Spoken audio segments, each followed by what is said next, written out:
বললেন সবাই আমাকে আপনজনরা তাড়িয়ে দিল। আপনজনদের কাছে বিমুখ হয়ে রাসূল চিন্তা করলেন আমি তায়েফে যাব। তায়েফের দিকে রওনা দিয়েছেন। পালক পুত্র যায়েদ ইবনে হারেসাকে সঙ্গে নিয়ে বলছেন, যায়েদ ইবনে হারেসা, আমার জন্মভূমির মানুষগুলো দ্বীনের দাওয়াত কবুল করলো না, চলো দেখি তায়েফের বুকে যাই, তায়েফের মানুষগুলো হকের দাওয়াতগুলো কবুল করে কিনা। তায়েফে গিয়েছেন। তায়েফে যাওয়ার প্রতিমধ্যে তায়েফে গেলেন। তায়েফে যাওয়ার পরে সেখানে তিনজন নেতা ছিলেন তায়েফের। একজনের নাম ছিল মাসুদ, আরেকজনের নাম ছিল আবিয়ালা, আরেকজন হলো হাবিব। এই তিনজন তাদের তায়েফের পার্লামেন্টে বসা। রাসূলুল্লাহ গেলেন, যাওয়ার পরে হকের দাওয়াত দিলেন। একজনের মন্তব্য, আরেকজনের মন্তব্য, তিনজনের মন্তব্য ছিল তিন রকম। বলল আল্লাহ রাব্বুল আলামিনকে আর কোন লোক পাই নাই তোমার মতো এতিমের কাছে নবুয়ত দিয়েছে। দুই নাম্বার মন্তব্য হলো তোমার মতো নিঃস্ব অসহায় নিঃসম্বল ব্যক্তির কাছে কেমনে আল্লাহ নবুয়ত দিল। তিন নাম্বার ব্যক্তিটি বলল এক সেকেন্ড তায়েফে অবস্থান করতে পারবা না, এই মুহূর্তে তায়েফের বর্ডার ছেড়ে তোমাকে চলে যেতে হবে।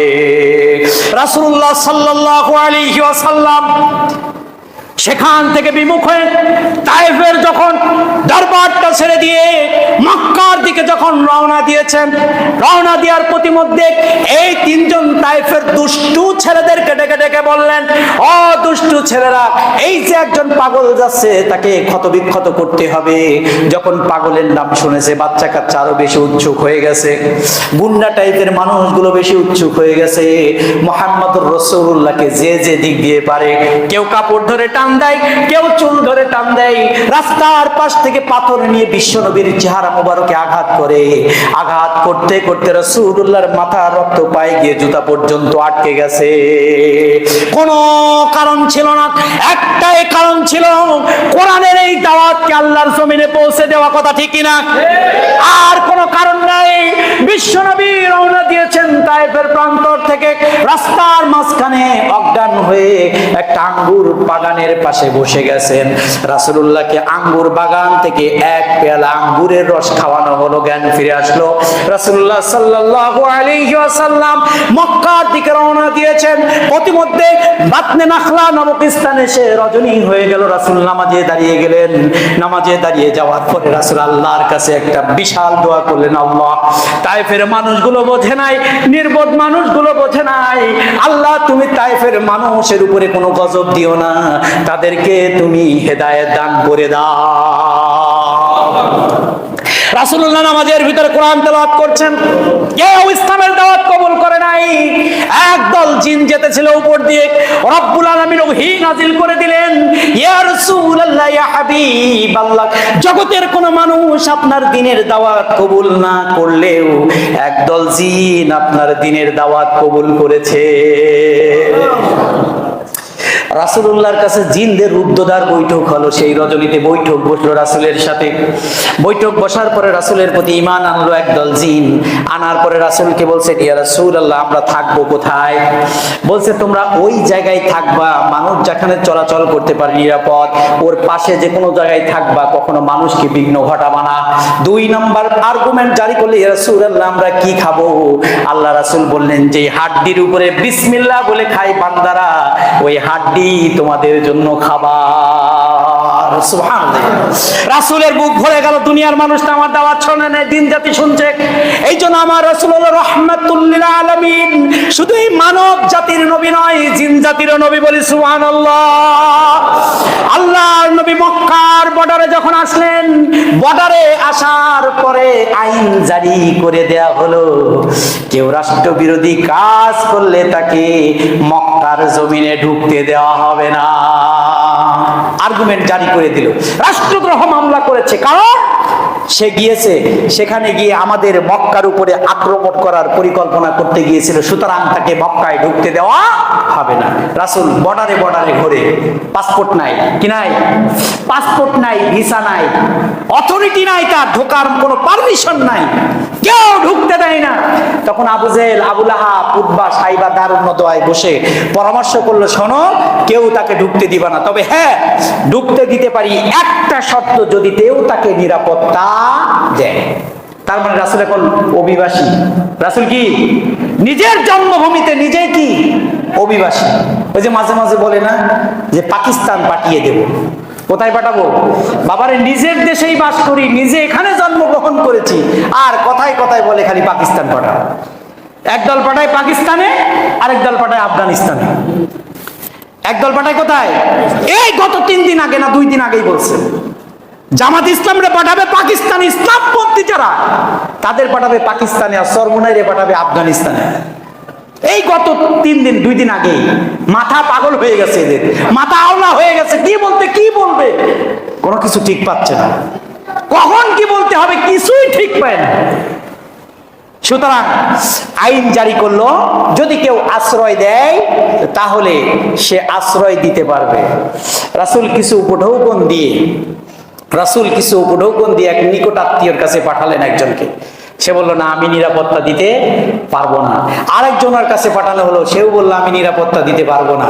3 নাম্বার খাদিজা রাদিয়াল্লাহু তাআলা আনহার দূর সম্পর্কের এক আত্মীয়ের কাছে কিছু হাদিয়া তৌফা দিয়ে পয়গাম পাঠানো হলো। তিনি বললেন আমি নিরাপত্তা দিতে পারবো। তো মক্কা ভূমির সেই সময়কার আইন ছিল, কারোর অধীনে কেউ থাকলে তার স্বাধীনতা থাকতো না। অর্থাৎ রাসূল আগে দিনের দাওয়াত দিতে পারছে, এখন দিনের দাওয়াত দিতে পারবে না। তাহলে মক্কায় অবস্থান করবে কারোর অধীনে, কিন্তু দিনের দাওয়াত দিতে পারবে না। এর চাই কষ্ট দুঃখ আর কিছু হতে পারে? কথা বলেন না কেন? এত সহজে ইসলাম এসেছে? আসে নাই। রাসূলুল্লাহ সাল্লাল্লাহু আলাইহি ওয়াসাল্লাম হাত পা বাঁধা অবস্থা হয়ে গেল, কারোর কাছে দিনের দাওয়াত দিতে পারে না, আশ্রয় নিয়ে আশ্রিত অবস্থায় আছে।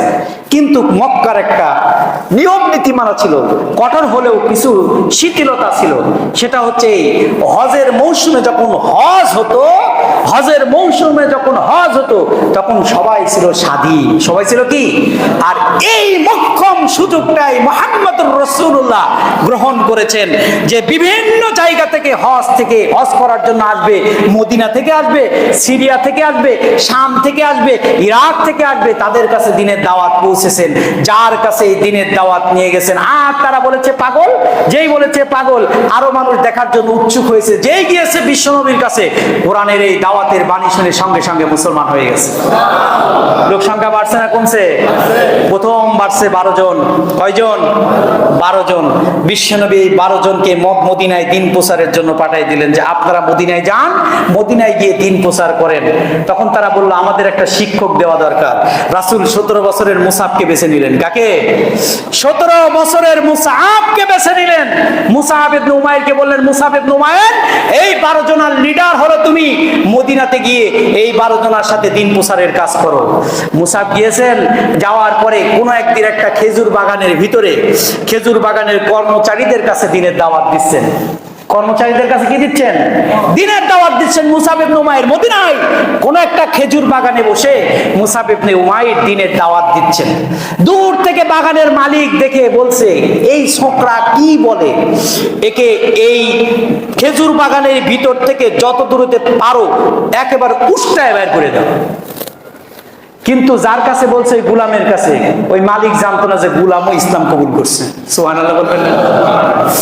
গোলাম গিয়ে মুসাব ইবনে উমাইরের কাছে খালি ঠোঁট গুলো একটু নাড়াই, কিচ্ছু বলে নাই। মুসাব ইবনে উমাইর দিনের দাওয়াত দিচ্ছে, গোলাম গিয়ে ঠোঁট নাড়াচ্ছে। নাড়াই এসে মালিকের কাছে বলছে, মালিক এ খুব মানে গুয়ার টাইপের ছেলে, কোনো কথাই শুনতে চায় না, আপনি গিয়ে দেখেন। অ্যাকচুয়ালি তার ইচ্ছা ছিল মালিক গিয়ে কোরআনের বাণীটা একটু শুনুন। মালিক গিয়েছেন মুসাব ইবনে উমাইরের কাছে। হযরত মুসাব ইবনে উমাইর কারোর কোনো বাণী বলে নাই, নিজের কোনো বাণী বলে নাই, কোরআনের বাণী দিয়ে দিনের দাওয়াত দিচ্ছেন। এই মালিক যখন মুসাবের মুখ থেকে সুন্দর ফুটফুটে সন্তান যুবক মুসাবের মুখ থেকে কোরআনের বাণী শুনেছেন, আসক্ত হয়ে গিয়েছেন, কালিমা পড়েছেন, মুসলমান হয়ে গিয়েছে। ইসলাম এইভাবে প্রচার হয়েছে। এরপরে দ্বিতীয় আকাবার বায়াত হয়েছে, তৃতীয় আকাবার বায়াত হয়েছে, চতুর্থ আকাবার বায়াত হয়েছে। এসে মদিনার মানুষ বলেছে, রাসূল আপনার এখানে থাকার দরকার নাই, আপনি মদিনায় আসেন, সম্পূর্ণ নিরাপত্তা দেওয়ার দায়িত্ব আমাদের। ইসলাম এটাকে ফু দিয়ে উড়িয়ে দেওয়া যাবে না, এটাকে প্রচার করার, পৌঁছায় দেওয়ার, এর বিস্তৃতি করার, এর আলোকে পরিপূর্ণতা দান করার মালিক কে? সুতরাং প্রিয় ভাইয়েরা আমার, ইসলামের এই জীবনটা এত সহজ নয়। যারা হকের উপরে থাকবে তাদের এই বাধা আসবেই আসবে, আসবে কিনা? আল্লাহ তাআলা আমাদেরকে আগামীতে হকের পক্ষে থাকার মতো তৌফিক দান করুক। রাসূলুল্লাহর এই জীবন চরিত অনুসরণ করে প্রকৃত রাসূলের উম্মত হওয়ার তৌফিক দান করুক, আমিন।